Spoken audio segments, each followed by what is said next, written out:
Today I'm going to be going over rotational matrices.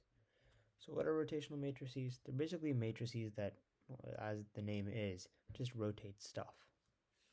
So let's say, I'll just draw a graph real quick. I have a point right here in the second quadrant. I want to rotate this point. It's going to be a very rough sketch, 90 degrees up to this point. Rotational matrices are basically just a matrix that you multiply with this point to get this point. Alright, so what's the form of a rotational matrix? What does a rotational matrix look like? So I have the rotational matrix R. I can write this as cosine theta, negative sine theta, and cosine theta. And this is what a rotational matrix looks like. Now let's practice a bit. Say I have the point P, and this is equal to 2, 7. And then I have the rotational matrix R. I can write it in a form cosine theta, negative sine theta, and cosine theta. So we want to rotate P 90 degrees counterclockwise. So this would just be plugging in 90 or pi over 2 for theta. So our rotational matrix would just be R is equal to cosine 90, negative sine 90, cosine 90 here, and sine 90 here. And we can simplify this to cosine 90 is simply 0, negative sine 90 is negative 1, sine 90 is 1, cosine 90 is 0. So this is our rotational matrix. We're going to multiply this by our point, our 1 by 2 vector, you could call it, P. So we're going to have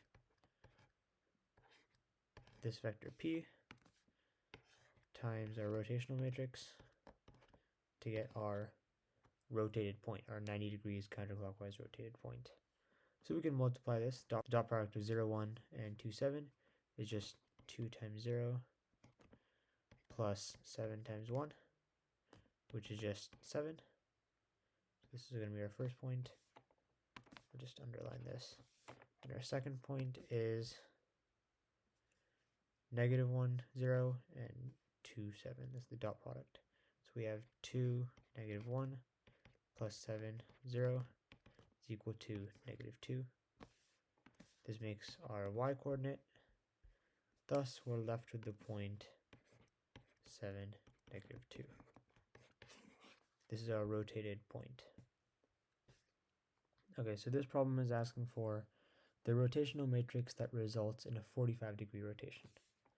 So we know that our rotational matrix is going to be R, and it looks like cosine theta, negative sine theta, and cosine theta. And we want a 45-degree rotation. This means we just plug in 45 degrees for theta, or pi over 4. And we get cosine 45, negative sine 45, sine 45, and cosine 45. We can simplify this.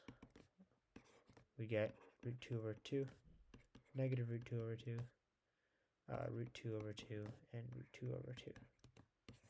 So this leaves us with our matrix that rotates, or that results in a 45-degree rotation. This problem is asking for the rotational matrix that results in a 15-degree rotation and a dilation of 4. So for now, let's just focus on the 15-degree rotation. So I do not have the 15-degree, or the sine cosine.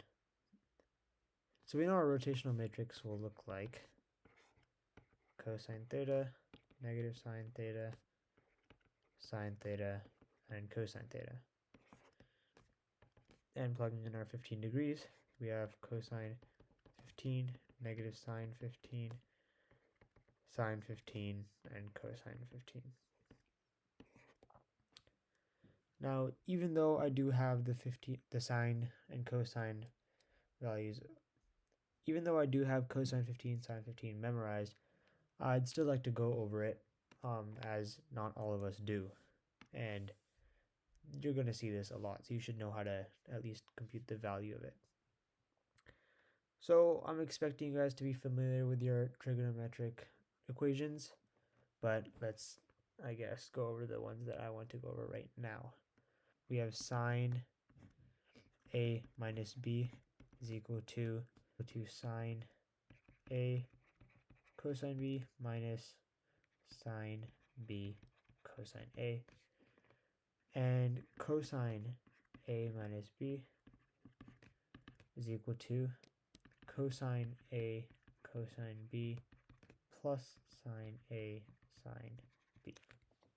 So how do we get 15? Well, what do we know? Well, we know the value of sine 45 degrees, and we know the value of sine 30 degrees. We also know cosine 45 degrees and cosine 30 degrees. So I guess we could just subtract 45 and 30. So for sine 45 minus 30, we just have sine 45 cosine 30 minus sine 30 cosine 45. And then for cosine 45 minus 30, we have cosine 45 cosine 30 plus sine 45 sine 30. And we can evaluate this. Let's look at this first one. We know sine 45 is root 2 over 2. Cosine 30 is root 3 over 2. Minus sine 30, which is 1/2. And cosine 45, root 2 over 2. And this is just root 6 over 4 minus root 2 over 4, which is simply root 6 minus root 2 over 4. And now cosine 45 minus 30 would just give us cosine 45 is root 2 over 2, cosine 30 is root 3 over 2, plus sine 45 root 2 over 2, sine 30 is 1/2. And this just simplifies to root 6 plus root 2 all over 4. So we know our values of cosine and sine 45, or 15. So we can plug it into our rotational matrix here. So here we have R is equal to cosine 15, which is, as we've said, root 6 plus root 2 over 4. We have negative sine 15, which is negative root 6 plus root 2 over 4. And then we have sine 15, which is root 6 minus root 2 over 4. And then we have cosine 15, root 6 plus root 2 over 4. But we're not done, as the question also asks for a dilation of 4. Now, how do we do that? Well, you might be thinking, okay, dilation is the dilation matrix, we'll call it D. Is that just 4, 4, 4, 4? Is that how we dilate? Unfortunately, no, we do not. But it's even easier. So we know that our matrix, we have a matrix M. This can be composed of one vector, 1, 0, another vector, 0, 1. This represents this left vector, split them, represents our x component, and the right vector is our y component. Both unit vectors. So we want to dilate this by 4, so we can multiply this by 4, and we just have 4, 0, 0, and 4 here. So we can just multiply this by 4, 0, 0, 4, and we should get our matrix. So let's do this calculation. We have root 6 plus root 2 over 4. We have this, we can just split, I guess, this matrix into these two vectors, this matrix into these two vectors, and let's multiply.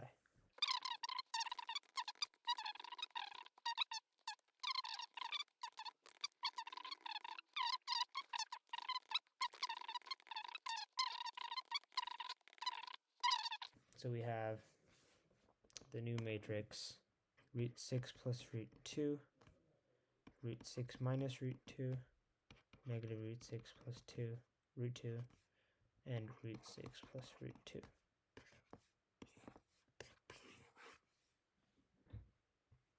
Alright, so we're given a new problem. If R is the matrix that results in a 45-degree rotation, find R to the power 7. So our rotational matrix looks like cosine theta, negative sine theta, and cosine theta.